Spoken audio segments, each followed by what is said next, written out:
네, 앞 시간에는 장애인 복지의 관점에 대해서 살펴봤죠. 어떠한 관점에서 장애인 복지를 이해하느냐에 따라서 조금 달라질 수 있었죠.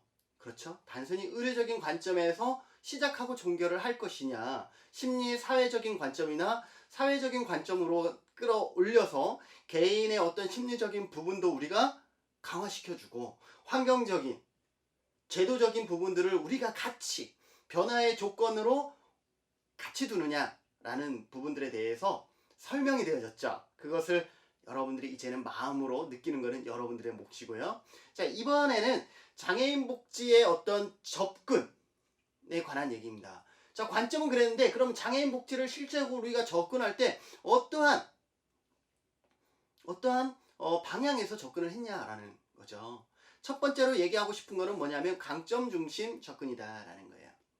자, 과거에 우리는 장애인을 어떻게 봤죠? 네, 앞 시간에도 우리가 배웠듯이 문제, 병자라고 봤었다라고도 얘기가 되고 있죠. 사실상 저희가 어렸을 때만 해도, 제가 어렸을 때만 해도 그러한 어떤 인식이 지배적이었던 것이 사실이죠. 그렇기 때문에 장애인 당사자들이 밖으로 나올 수가 있어요, 없어요? 장애인 당사자가 못 나온 것이 아니라 장애인을 둔 부모님들이 자신의 자녀들이 밖으로 나아가서 많은 사람들에게 상처받는 것을 두려워했었던 것이 더 큰 이유였을 수도 있습니다. 아무튼 나올 수도 없는 환경이었거니와 나왔을 때 직면하게 되는 사회적인 어떤 편견, 낙인, 이러한 부분들이 상당히 장애인 당사자들로부터 외부에 못 나오게 하는 그런 어떤 요인이 되었었죠. 자, 그런데 강점 중심 접근이라는 것은 뭐냐 하면 장애인의 어떤 수행 능력과 잠재력에 초점을 둔다라는 거죠. 지금 우리 이 과목에서는 장애인이라는 대상을 선행해서 설명하고 있지만 여러분들은 이미 강점 중심 접근이라든지 인파워먼트 접근이라든지 이러한 부분들을 이미 배웠기 때문에 거기에 장애인이라는 특수한 대상을 한번 집어넣고 이해하시면 좋을 것 같습니다.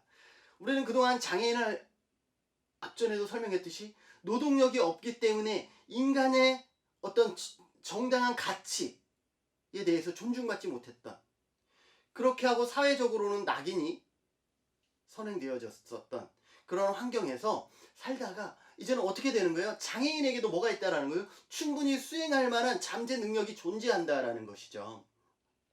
그래서 개인의 문제보다는 이제는 어때요? 환경의 문제에 좀 더 초점을 두고 있다라는 거죠. 개인의 문제 행위에 초점을 두는 것이 아니라 개인이 이제는 환경을 극복해서 나아갈 때 미래에 대해서 관심을 갖기 시작을 하는 거죠. 그러면 나아가야 되기 때문에, 미래로 나아가야 되기 때문에 이제는 뭐가 필요한 거예요? 환경의 변화들이 필요한 거죠. 그래서 그 환경의 변화들을 강조하기 시작을 하는 거죠. 그렇게 해서 어떻게 해요? 그러한 장애인의 역량을 더 키워 올려주는. 여러분들 어때요? 이게 제가 마침 무슨 종이가 있네요. 제가 물건을 샀는데 제품 설명서인데 종이가 있어요. 사람들은 나름대로의 뭐가 있냐면 잘하는 영역이 있는가 하면 못하는 영역들이 있다라는 거죠. 잘 못했던 것을 끌어올리는, 이것을 끌어올려서 이게 제일 못하니까 이게 문제잖아요, 내 인생에서. 그럼 이걸 이렇게 끌어올리는 거죠. 지금은 많은 사람들이 이것을 끌어올리기 위해서 노력을 했었다라는 거죠. 그런데 이것을 이렇게 끌어올리기까지 나는 어떤 사람이에요? 문제를 갖고 있는 사람이죠. 국어를 못하는 사람이죠. 거기에서 벗어날 수가 없다라는 거예요. 그런데 강점 중심 모델은 뭐냐면 못하는 것을 끌어올리는 것이 아니라 잘하는 것을 끌어올리는 거예요. 얘를 끌어올려. 얘를 끌어올리면 이 전체가 내 인생이기 때문에 모든 게 같이 어떻게 돼요? 동반 상승돼요. 얘가 확 올라가도 이렇게 된다는 거예요. 얘도 여기에서부터는 여기보다는 훨씬 올라간다라는 거예요. 강점 중심이라는 것은 뭐냐면 못하는 것을 어떻게 노력하고 시간을 투자해서 끌어올리는 것이 아니라 강점을 끌어올리면 결국은 그 삶의 질 자체가 올라간다는 거예요. 못하는 것까지 올라간다는 거죠. 그런데 우리는 지금까지 뭐에 중심을 뒀었냐면 문제의 중심을 뒀었고 과거의 중심을 뒀었다라는 거죠. 문제라는 것은 과거에 발생한 것이기 때문에요. 그것이 해결되기 전까지 나는 뭐예요? 문제야. 그것을 누가 해결해야 돼요? 전문가. 나는 전문가에게 어떻게 돼야 돼요? 쫓아갈 수밖에 없는, 순응할 수밖에 없는, 아까 앞 시간에도 설명했듯이. 강점 중심은 그게 아니다라는 거예요. 뭐예요? 문제가 아닌 내가 잘하는 것에 관심을 두는 거예요. 여러분들 제가 제일 못 싫어하는 게 뭔지 아세요? 예전에도 한번 설명한 것 같은데 저는요 이 강점 중심 모델을요 상당히 옹호하는 편인데요. 이유가 뭐냐면 내 삶을 봤더니 그렇더라고요. 내가 제일 못하는 게 뭐냐면 책 읽는 거예요. 저는 어렸을 때부터요 산으로 들로 뛰어다니는 걸 좋아했기 때문에 책을 접해보질 않았어요. 심지어 그 아이들이 좋아하는 만화책도 한 번도 읽어본 적이 없을 정도로 읽는 것은 정말 싫어해요. 지금도요 누군가가 책을 선물해주면요 정말 2년 3년 뻐기고 뻐기다가 정말 시간이 프리할 때 한 장 넘겨볼까 말까. 두꺼운 책은 아예 보지도 않아요. 그런데 저보고 누군가가 책을 읽으라 그러면 저는 못 읽는데요. 제가 2007년부터 대학 강의를 했어요. 지금 14년째 대학 강의만 하고 있는데 대학 강의를 하고 있는데 강의를 하려고 그랬더니 어때요? 전혀 모르잖아요. 책을 읽어야 되잖아. 한 과목 강의학에서 10권, 20권의 관련 도서들을 읽어요. 여러분들 이 칠판 뒤에 이게 책장이거든요. 여기에 전부 책이 꽉 차 있는데 이러한 책장이 몇 개 있냐면요. 10개. 저한테 10개가 있어요. 10개에 다 찼어요. 그럼에도 불구하고 책들을 꽂을 수가 없어서 막 쌓아둬요. 저는 책을 아직까지 버리거나 이러지는 않았었거든요. 근데 그럼 그 책 교수님 다 읽었어요? 다 읽었다고 봐야죠. 강의하기 위해서. 어때? 강의를 하려고 그랬더니 책을 읽는 거야. 여러분들 강점 중심 접근은 그거예요. 못하는 것에 집중해서 그 못하는 것을 책을 읽어 어떻게 하면 너 책을 잘 읽을 수 있는지 내가 방법 가르쳐 줄게 이게 아니라 그 사람이 잘하는 것을 키워줬더니 어떻게 돼요? 못하는 것은 능력이 따라가더라고. 알아서 이것을 하기 위해서라도 이게 같이 올라가요. 이 어떤 친구가 축구를 좋아하는데 사람 만나는 걸 정말 싫어해요. 사람 만나려고 심리재활 이게 아니라 축구를 할 수 있도록 하는 거예요. 축구를 할 수 있도록 하면 축구를 하다 보면 그래도 패스해줘 라고 얘기할 수도 있고 그렇잖아요. 거기에서 뭐예요? 사람들과 만나는 관계를 배우기 시작한다라는 게 강점 중심이죠. 그래서 문제가 아닌 뭐에? 미래에 관심을 두고 잘하는 것에 도전에 관심을 둔다라는 거고요. 병리가 아닌 강점, 잘하는 것에 관점을 주고 과거가 아닌 미래에 관심을 둔다라는 것이 뭐예요? 강점 중심 접근이다라는 거죠. 이 강점 중심에는 어떠한 전제가 있냐면 사람은 뭐가 있다라는 거예요? 본래 능력을 갖고 있다라는 거예요. 무슨 말인지 아시겠어요? 능력이 있다라는 거예요. 능력이 있다라는 거. 제가 장애인 복지 여러분들을 앞전 시간에 무슨 얘기들을 했냐 하면 자폐성 장애가 있는 사람에게 뭐예요? 엄청난 집중력과 천재성이 있다라고 얘기를 했을 때 여러분들의 피드백이 전혀 몰랐는데요 라고 얘기를 하고 있는 거죠. 근데 우리는 그동안 장애가 있기 때문에 문제에 초점을 맞춰서 그들의 천재성을 우리는 인식을 못했던 것 뿐이죠. 뭐예요? 모든 사람들에게 능력이 있다라는 것을 기본 전제하고 있다라는 거예요. 그렇기 때문에 그 대상 체계가 가지고 있는 자원과 환경을 충분히 변화시키면 어떻게 될 수 있다? 그 삶의 질이, 전체적인 삶의 질이 올라갈 수 있다라는 거예요. 그러려면 어떻게 해야 되겠어요? 환경과 장애인 당사자가 어떻게 협력해야 되겠죠. 그리고 그 장애인이 가지고 있는 장점이 무엇인지 그것을 끄집어내는 작업들은 해줘야 돼요. 많은 사람들이요, 여러분들도 마찬가지고요. 여러분들도 분명 잘하는 것이 있어요. 그런데 사람들과 얘기하지 않으면 잘하는 것인지 모르고 지금까지 살아왔던 분들도 많을 거라는 거죠. 근데 그 잘하는 것이 정말 잘하는 것인데 말이 이상하나? 네, 그것을 누군가가 일깨워주면 된다라는 거죠. 어떤 사람은 심지어 자기가 잘하는 것인데도 불구하고 그것을 단점으로 생각하시는 분들도 있어요. 저는 잔머리가 너무 잘 돌아가서요. 잔머리 잘 돌아가는 거 이거 단점인가요? 저는 장점 중에 하나가 뭐냐면 잔머리가 잘 돌아간다는 것은요 그 전체를 확 보고요 무엇을 해야 될지 이것을 캐치할 수 있다라는 사람이거든요. 잔머리가 잘 돌아가는 사람은요, 기획 쪽에 맡겨보세요. 엄청난 능력을 발휘할 거라는 거죠. 막 짠들 있죠. 막 동계산 잘하는 사람들 있죠. 동계산 잘하는 게 무슨 단점이에요. 아우, 저 친구 완전 짠들. 와, 너는 동계산에 엄청 능하구나. 야, 너가 만약에 창업 컨설팅이라든지 재무 컨설팅을 해주면 너를 만난 사람은 적어도 부도나진 않겠다, 야. 얘기를 해주는 거죠. 뭐예요? 그러한 소리를 들은 동계산이 빠른 사람과 잔머리 잘 돌아가는 사람들이 이제 어떻게 되겠어요?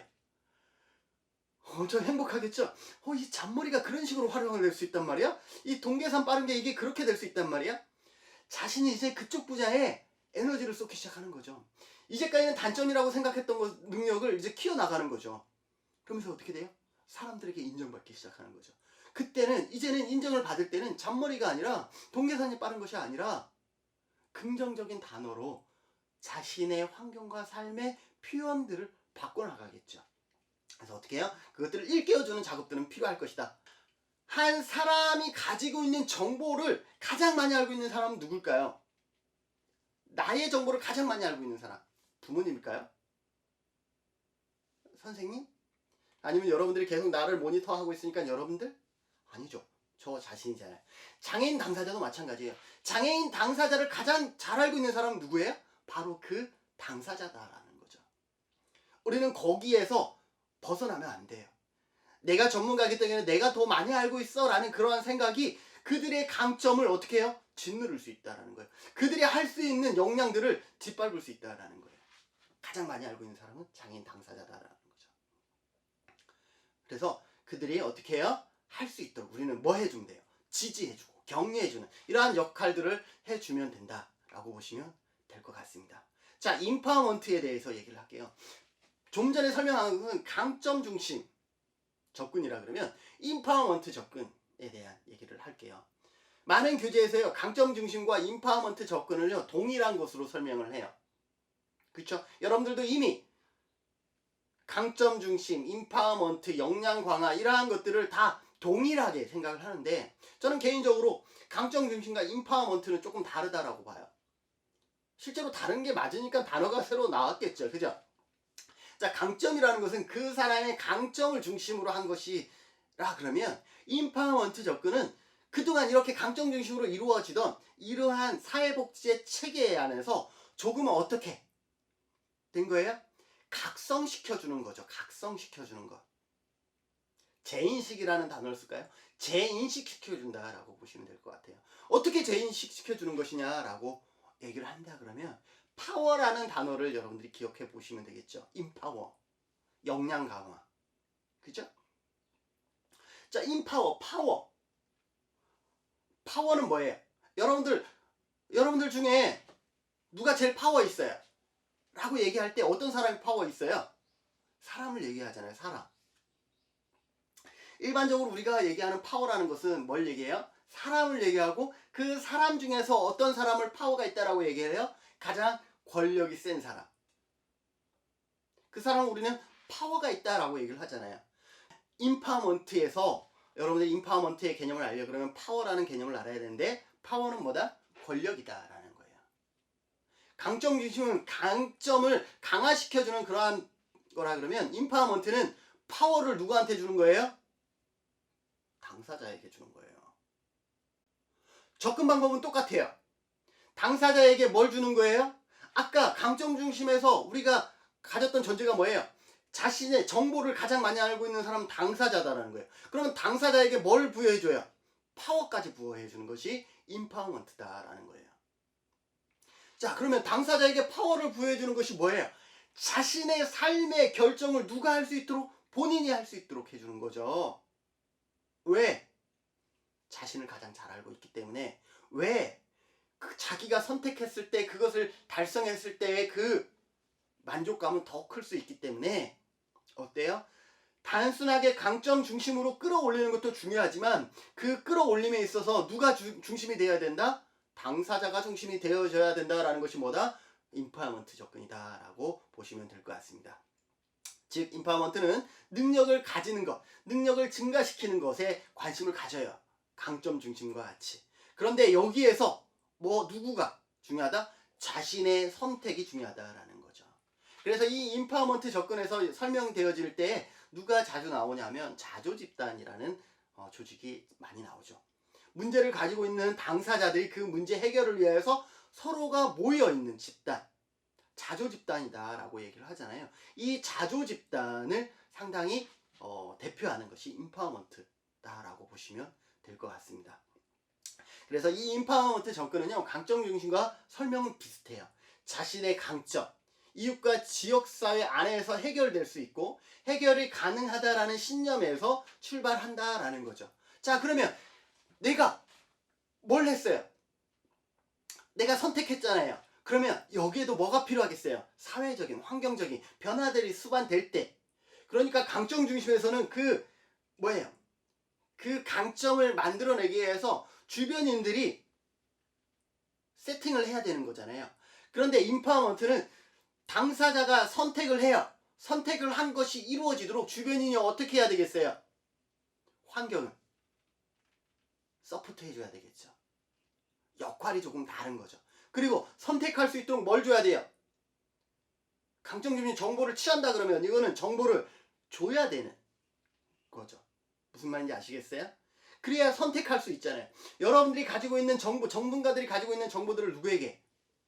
당사자에게 주면 결국 그 선택은 누가 한다? 당사자가 선택한다라는 거죠.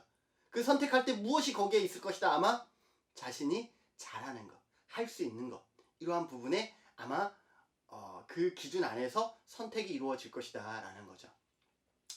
그래서 이 권한은 누구한테 준다? 당사자에게 준다. 그리고 당사자는 아니더라도 누구한테? 동료, 장애를 갖고 있는 동료들에게 그러한 권한을 같이 준다 그러면 어떻게 될 수 있다라는 거예요? 훨씬 그 안에서 충분한 역량을 발휘하고 또 그 안에서 성취감이 커지면 한 단계 더 올라갈 수가 있어요. 근데 성취감이 없으면 머물거나 아니면 후퇴되겠죠. 그래서 성취감을 주는. 이 인파워먼트 접근 단계에서는 몇 가지 단계가 있는데 첫 번째 단계에서는 어떻게 되냐면 전문가와 대상자 간의 상호 신뢰가 형성이 되어져야 된다라는 거죠. 왜? 맞잖아요. 인파워먼트는 그래 너가 선택해서 알아서 해 이게 아니잖아요. 선택하기 전까지 뭘 줘야 돼요? 다양한 정보들을 줘야 되겠죠. 선택을 했으면 그것이 실현될 수 있도록 옆에서 어떻게 서포트 해줘야 되잖아요. 그러니 그 과정이 이루어지기 전에 두 사람은 충분한 뭐가 있어야 돼? 라포 형성이 되어 있어야 한다라는 거죠. 라포 형성이라는 단어 혹시 모르는 건 아니시죠? 예, 라포라는 것은 관계 형성이다 라고 보시면 좋을 것 같습니다. 자, 그렇게 관계 형성이 되면 어떻게 될까요? 전문가와 대상자 간에 서로 문제 해결에 필요한 자원들을 발굴하겠죠. 방법, 자원이라는 것은 어떤 인적, 물적, 금전적 이것뿐만 아니라 어떻게 할 수 있느냐의 그런 어떤 환경적인, 방법적인 그런 것들도 전부 다 포함된다라는 거죠. 그래서 자원 체계를 조사하고 또 그것들을 분석하고 그것들을 어떻게 해요? 해결책을 고안하고 정보를 교류하고 이러한 단계가 필요하겠죠. 그 다음에 뭐가 필요하겠어요? 전문가와 기존 대상자가 지금 하고 있는 기존에 활성화시키고 있는 이러한 것들을 조금 더 목적 달성하기 위해서 어떻게 해야 돼요? 환경들을 변화시켜줘야 되겠죠. 아니면 옆에서 지지해줘야 되겠죠. 본인이 선택해서 가지만 어떻게 해요? 옆에서 응원도 해주고 지지도 해주고 그 다음에 성공했을 때의 그런 어떤 미래를 미리 느낄 수 있도록 해주고 이렇게 자극해주는 역할들이 필요하다라고 보시면 될 것 같습니다. 이 인파워먼트 접근은요, 아까 이미 설명되었던 것들을 총체적으로 한다 그러면 생태체계적인 관점을 볼 수가 있겠죠. 환경 속의 개인, 그죠? 생태체계라는 것은 환경과 동떨어진 개인이 아니라 환경 안에서의 개인에 대해서 얘기될 수가 있고요. 대상자의 강점 중심과 같이 대상자의 결함보다는 뭐에 관심이 있다라는 거예요? 강점에 관심이 있고요. 문제를 확인하는 것에서 끝나는 것이 아니라 문제를 해결하기 위한, 그래서 처방에 따른 치료가 아니라 본인의 선택을 통한, 본인의 능력 향상을 통한 선택, 여기에 좀 더 집중되어 있다라는 거죠. 그리고 전문가의 어떤 전문적인 능력보다는 개인의 변화 의지, 이러한 부분들이 더 필요하다라는 거죠. 전문가는 동반자의 역할을 잘 해주면 되는 것이고요. 그리고 그 선택했을 때 그것이 잘 이루어질 수 있는 환경적인 이러한 세팅, 이러한 부분들이 필요된다라고 보시면 될 것 같고요. 끝으로 이 사례관리 접근에 대해서만 설명하고 오늘 시간 마치도록 하겠습니다. 사례관리라는 단어는요, 최근에 상당히 많이 언급되어지고 있습니다. 이 종합사회복지관에서도 사례관리가요, 이제 상당히 중요한 영역으로 자리 잡고 있을 정도로 사례관리가 현장에 이제 아주 깊숙이 들어와 있다라고 보시면 될 것 같습니다. 이 사례관리의 중심은요, 사례관리라는 단어가 나오면 여러분들은 사례관리라는 단어가 나오면 일단 이용자라고 할까요? 이용자의 문제의 복잡성. 문제가 복잡하다라는 것은 다른 말로 포괄성. 그러니까 이용자의 문제를 포괄하기 위해서 접근을 어떻게 해야 된다? 통합적으로 이루어져야 된다. 이것이 사례관리라고 보시면 될 것 같아요. 자, 사례관리하면 이것만 기억하세요. 자, 사례관리하면 이것만 기억하라. 왜? 과거에 우리가 갖고 있었던 문제들은 일반적으로 금전적인 문제, 더 많은 문제가 있었겠지만 우리는 더 많은 문제를 문제라고 하지 않고 돈이 없음을 거기에 문제라고 했어요. 예를 들어서 건강이 없음 그 자체를. 자, 그래서 돈이 없거나 건강이 나쁜 그 자체만을 우리는 문제라고 했기 때문에 문제가 상당히 단순하게 비춰졌어요. 그런데 현대로 올수록 그 문제가 단순하냐? 그렇지 않다라는 거죠. 엄청 복잡하고 그 안에 얽히고 설킨 거미줄과 같은 모습을 띠고 있다라는 거예요. 그래서 하나의 문제를 해결해도 전체의 문제가 해결되지 않는 그러한 복잡성을 가지고 있다. 그랬을 때 우리는 어떻게 하나의 문제, 그 클라이언트가 이용자가 문제라고 얘기하는 하나만을 해결하는 것이 아니라 이 문제를 궁극적으로 해결하기 위한 연결되어 있는 다양한 복잡한 문제들을 포괄적으로 해결해야 된다는 거죠.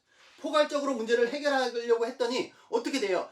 김진은이 아무리 유능하더라도 혼자는 안 된다라는 거죠. 그럼 어떻게 해요? 다양한 기관들이 서로 협력해서 접근할 수밖에 없었다라는 거죠. 그런데 그 협력해서 접근하는데 제각기 각자가 접근하면 어떻게 되겠어요? 클라이언트, 이용자가 얼마나 힘들겠냐라는 거죠. 동일한 언어를 문제 상황을 계속 반복해서 설명해야 되고 시간적인 이러한 문제들이 발생한다라는 거예요. 그래서 어떻게 접근하면 좋겠다? 통합적으로 접근하면 좋겠다. 통합성은 뭐라 그랬죠? 네, 문제를 접근함에 있어서 여러 기관이 같이 협력해서 접근하는 것을 통합성이다라고 얘기를 했어요. 그래서 사례관리는 일단 왜 생겼냐면 이용자가 가지고 있는 문제가 예전에는 단순했으나 이제는 복잡해서 포괄성을 띠고 있다라는 거예요. 그래서 복잡하기 때문에 포괄적으로 접근하기 위해서 포괄적으로 문제를 해결하기 위해서 어떻게 한다? 사례관리가 필요하다라는 거죠. 그러면 그 사례관리의 방법적인 면은 어떻게 되냐? 통합적 접근을 통해서 우리는 사례관리에 개입하게 된다라고 보시면 사례관리의 설명은 끝났습니다. 자, 구체적으로 한번 볼까요? 장애인 클라이언트의 제공된 보호의 계속성. 하나의 문제만 끝나는 것이 아니라 전체적인 문제가 해결돼야 된다라는 거죠. 그래서 지속적인 서비스가 이루어져야 된다라는 거죠. 더불어서 어떻게 해요? 단순히 우리가 줄 수 있는 것이 아니라 가장 적합한 서비스를 받을 수 있어야 되고 가장 효과적인 서비스를 받을 수 있어야 되고 효율적으로 서비스를 받아야 된다라는 거. 그러려면 우리 기관에 이 의뢰가 들어왔다 그래서 우리가 일방적으로 접근하는 것이 아니라 다양한 기관들이 같이 의논하고 협력하면서 접근할 때 우리가 얘기했던 부분들이 해결될 것이다 라는 거죠. 물론 여기에는 전제들이 있습니다. 우리가 상기 앞에서 설명했던 것처럼 이용자들의 강점과 욕구가 무엇인지를 제대로 파악해야 되겠다라는 거죠. 그리고 그 욕구는 사례관리를 하는 이유는 뭐냐면요. 그 이용자의 욕구는 바뀔까요? 안 바뀔까요? 바뀌어요. 오늘은 엄청 햄버거 먹고 싶어요 라고 얘기를 했는데 햄버거 사갔더니 짜장면인데요? 라고 얘기할 수도 있다라는 거죠. 음식으로 설명했지만 그들이 가지고 있는 문제와 해결하고자 하는 방향은 인간이기 때문에 다를 수가 있다라는 거예요. 그러면 그것을 너 햄버거 먹고 싶다 그랬으니까 햄버거 먹어 이게 아니라 어떻게 돼요? 적절하게 반영해주는 것이다 라는 거죠. 햄버거 하나 먹고 싶다 그랬을 때 하나가 먹고 싶은지 아니면 5개가 먹고 싶은지 이러한 유형의 강도라든지 이러한 부분들도 우리가 관리해 주는 것이 사례 관리겠다라고 보시면 될 것 같습니다. 즉 뭐예요? 그들이 원하는 것, 또 그들이 원하는 것이 변경되는 것, 그 변경됐을 때 어느 만큼의 수준인지. 개인의 욕구는 다 다르잖아요. 햄버거 먹고 싶다 그래서 도시락 먹고 싶다 그래서 도시락 하나를 갖다 주는 저 같은 사람은 2개를 먹어야 되는데 그래야 이 체력을 유지할 수 있는데, 그렇죠? 하나를 갖다 줬다고 해서 이용자가 만족할까요? 만약에 2개가 필요한 사람에게 그러면 2개를 공급할 수 있는 방법은 없을까? 뭐 이러한 고민들을 같이 하는 거죠. 사례 관리의 책임은 우리는 그래서 어떻게 해요? 무한적으로 끝이 없는 책임을 전제로 해서 접근을 해야 된다라는 거죠. 그래서 장애인의 욕구, 이 복잡한 근본적인 문제를 복합적으로 해결하기 위한 접근 방법이다라고 보시면 될 것 같아요. 이러한 그 사례 관리는 일단 뭘 전제로 한다? 복합적이다라는 것을 전제로 하고, 접근 방법은 어떻게 한다? 다양한 기관들이 접근을 한다라는 거죠. 좀 사례 관리에서 끝날 줄 알았는데 자립생활 요거 하나만 간단하게 설명을 할게요. 자립생활 접근에 대해서 설명하면 이 자립생활은 뭐예요? 스스로 자립 말 그대로 내가 스스로 선택해서 살아가는 거잖아요. 자, 그러면 인파워먼트가 자립생활하고 같으냐라는 거죠. 교수님 설명에 의하면 같은 것 같은데요. 인파워먼트는 문제에 대한 접근이잖아요. 그런데 자립생활은 문제에 대한 접근이 아니에요. 문제를 전제로 한 것은 인파워먼트라고 할 수 있다 그러면, 자립생활이라는 것은 그거와 만약에 그 문제여서 설명한다 그러면 문제에 대한 스스로의 선택이 아니라 삶에 대한 스스로 선택이에요. 자립생활은 문제가 있다라는 것을 전제하는 것이 아니라 삶 속에서 자립할 수 있어야 된다라는 거예요. 당사자주의에 의해서 선택을, 그 파워를 키워주는 것, 그리고 그것에 의해서 환경을 세팅해 주는 거, 이거는 인파워먼트와 같죠. 그죠? 그런데 사립생활을 인파워먼트라고 동일하게 설명하면 안 되겠죠. 그러면 인파워먼트에는 뭐가 전제되어 있어요? 문제라는 것이 전제되어 있잖아요. 문제가 있는데 미래를 위해서 미래 중심적으로 해결하는 것이 인파워먼트라 그러면, 자립생활은 문제와 상관없는 거예요. 그냥 장애인 당사자들의 삶에 대한 얘기예요. 삶에 대한. 장애가 있어도 충분히 삶을 통제하고 스스로 결정할 수 있다는 거, 문제가 아니라. 무슨 말인지 아시겠어요? 그래서 선택할 수 있는 권리가 있다는 거 중요하죠. 근데 문제에 대한 것이 아니라 삶에 대한 것이다 라는 거죠. 그래서 장애가 있어도 사회적으로 독립해서 생활할 수 있는, 자기 결정할 수 있는 그러한 삶들을 뭐예요? 자립생활이다 라고 할 수가 있겠네요. 시간이 많이 지나서 간단하게 마무리합니다. 이제까지 설명되었던 것들과 달리 자립생활은 문제 중심이 아니다라는 거예요. 어떤 개인의 신체적 손상이라든지 결함이라든지 문제, 그렇기 때문에 환자로 분류해야 되고, 그렇기 때문에 전문가가 필요한 이러한 세팅이 아니다라는 거예요. 자립생활은 그거와 별개다라는 거예요. 전문가가 누구냐면 본인이 전문가야. 내 삶의 전문가는 누구예요? 나다라는 거예요. 이해되세요? 외부의 의사가 전문가가 아니라 내가 전문가다라는 거죠. 그러면 의사한테 나는 어떤 입장이냐? 의사한테 나는 소비자예요. 그 의사의 물건을 살 수도 있고 안 살 수도 있는, 나는 내 삶의 전문가이고 나는 소비자로서 의사의 물건을 살지 안 살지를 결정하는 거예요. 이제까지 의사가 내 삶을 결정하고 통제했다 그러면 아니요. 자립생활은 뭐예요? 내가 전문가고 내가 의사의 의료권을 살 수도 있고 안 살 수도 있는 거예요. 무슨 말인지 아시겠죠? 그래서 자립생활은 이전까지 설명되어졌던 거는 다르다라고 보시면 될 것 같습니다. 그것을 위해서 우리는 어떻게 해야 돼요? 장애인 당사자의, 소비자의 주권과 또 생활 환경의 어떤 조건, 생활 환경이라는 것은 가정 내 환경이라든지 가정 외 환경에 대한 조건들을 얘기하죠. 교육, 교통, 환경, 이러한 부분들요. 전체적으로 이러한 것들이 자립생활을 위해서 상당히 중요한 변수로 작용할 수 있겠다라고 설명을 할 수가 있겠네요. 하다 보니 또 많이 길어졌습니다. 그래서 오늘도 여기까지 설명을 하고요. 이후에는 사례 관리에 대한 조금 더 구체적인, 아까 상당히 중요하다라고 얘기를 했잖아요. 이후 강의는 사례 관리에 대해서 좀 더 보충하도록 하겠습니다. 수고하셨습니다.